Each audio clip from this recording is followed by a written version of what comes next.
In this video, I'm going to show you how to make the beautiful offset floral stitch pattern that you'll need to know to make the Bioluminescence Bloom Crochet Ruana pattern. It's a free pattern with charts you can find on my website. If you're modifying for any way, you want to make sure that your starting chain is a multiple of 5 stitches plus 2. And if you're making the Ruana the exact size as the pattern is written, you want a chain of 107. For my reduced size sample, I'm doing a chain of 27, which is a multiple of 5 plus 2. Row 1 begins with single crochet in the second chain from your hook. We don't count the working loop on our yarn, so we'll count back 1 and 2. Single crochet is insert your hook, yarn over, pull up a loop, yarn over, pull through 2 loops on your hook. You want to work 1 single crochet in each stitch across. At the end of this row, you should have 106 single crochets. I will have 26 single crochets. At the end of row 1, your stitch count will be a multiple of 5 stitches plus 1. This is what your work should look like at the end of row 1. If you're doing the pattern exactly as written, you would have 106 single crochets, and I have 26 on this reduced size sample. Row 2 begins with a chain 3, which counts as your first double crochet. Turn your work, skip the next stitch, and work a 3 double crochet cluster in the next stitch. 3 double crochet clusters, yarn over your hook, insert your hook, yarn over, pull up a loop, yarn over, pull through 2 loops on your hook, yarn over, insert your hook in the same stitch, yarn over, pull up a loop, yarn over, pull through 2 loops on your hook, yarn over, insert your hook in the same stitch, yarn over, pull up a loop, yarn over, pull through 2 loops on your hook, yarn over, pull through all 4 loops on your hook. That's a 3 double crochet cluster. Chain 3, and then work a 3 double crochet cluster in the next stitch. Yarn over, insert your hook in the stitch, yarn over, pull up a loop, yarn over, pull through 2 loops on your hook, yarn over, insert your hook in the same stitch, yarn over, pull up a loop, yarn over, pull through 2 loops on your hook, yarn over, insert your hook in the same stitch, yarn over, pull up a loop, yarn over, pull through 2 loops on your hook. You now have 4 loops on your hook, yarn over, pull through all 4 loops on your hook. Next in the pattern is the asterisk, which means we're about to do our repeat for this row. We're going to skip the next 3 stitches, then in the next stitch work a 3 double crochet cluster,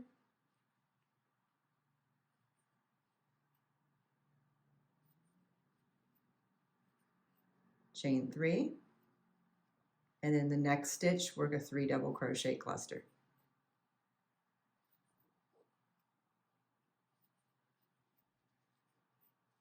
And that repeat for this row is skip 3 stitches, 3 double crochet cluster in the next stitch, chain 3, 3 double crochet cluster in the next stitch. You want to repeat that all the way across. You're going to repeat that until you get to the last 2 stitches. Skip the next stitch and work 1 double crochet in the last stitch. Double crochet is yarn over your hook, insert your hook, yarn over, pull up a loop, yarn over, pull through 2 loops on your hook, yarn over, pull through 2 loops on your hook. And this is what your work should look like at the end of row 2. Row 3 begins with a chain 1, which doesn't count as a stitch. Turn your work, 1 single crochet in the first stitch. We're going to work 1 single crochet in the next cluster stitch, 3 single crochets in the next chain 3 space, and 1 single crochet in the next cluster stitch.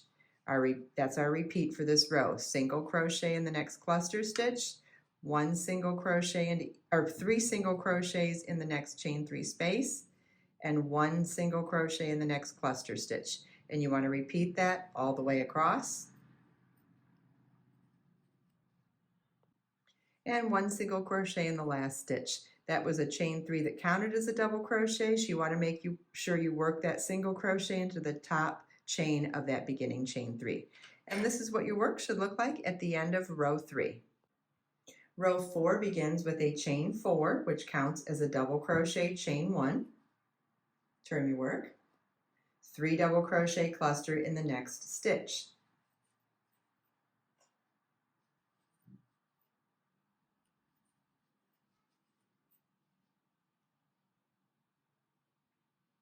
Now comes the asterisk, so we're going to begin our repeat now. We're skipping the next 3 stitches, 3 double crochet, cluster in the next stitch,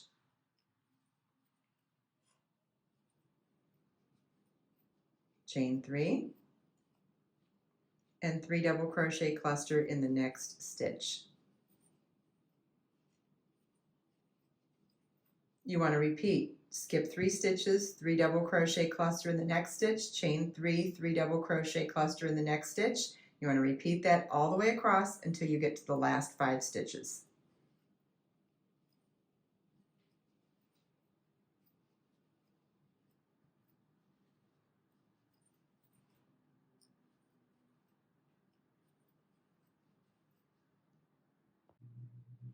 And now we've made it to the last 5 stitches. We're going to skip the next 3 stitches, work 3 double crochet, cluster in the next stitch, chain 1, and 1 double crochet in the last stitch. And this is what your work should look like at the end of row 4. Row 5 begins with a chain 1, turn your work, 1 single crochet in the first stitch, 1 single crochet in the next cluster stitch. Our repeat is 1 single crochet in the next cluster stitch, 3 single crochets in the next chain 3 space, and 1 single crochet in the next cluster stitch. You want to repeat that all the way across. Once you get to the last 3 stitches, it's 1 single crochet in the cluster stitch, 1 single crochet in the chain 1 space, and then 1 single crochet in the third chain of that beginning chain 4 to count as the double crochet placement. And this is what your work should look like at the end of row 5. Our pattern repeat is rows 2, 3, 4, and 5. So you want to repeat rows 2, 3, 4, and 5 for your desired length, or follow along with the pattern and it tells you explicitly how many rows you'll need to make the back and both front pieces. Don't forget that this pattern is free on my website. It includes all the written instructions plus charts and schematic. But this is a beautiful stitch pattern on its own as well. You could make anything with this. You could make a different type of a garment. You could make a scarf, a hat, a shawl, a blanket. It's a gorgeous stitch pattern. When you are working the stitch pattern, you want to be mindful of the fact that every other row of the petals is going to go in a different direction, and that's what gives us that offset petal formation. So here they go that way, then go that way. So if you are trying to avoid mistakes, just be mindful every time you start a petal row to make sure that it's not the same direction as the one prior. Follow the link in the video description to get the free pattern page on my website with charts, schematic, and written instructions. If you have any questions, please feel welcome to leave them for me here in the captions.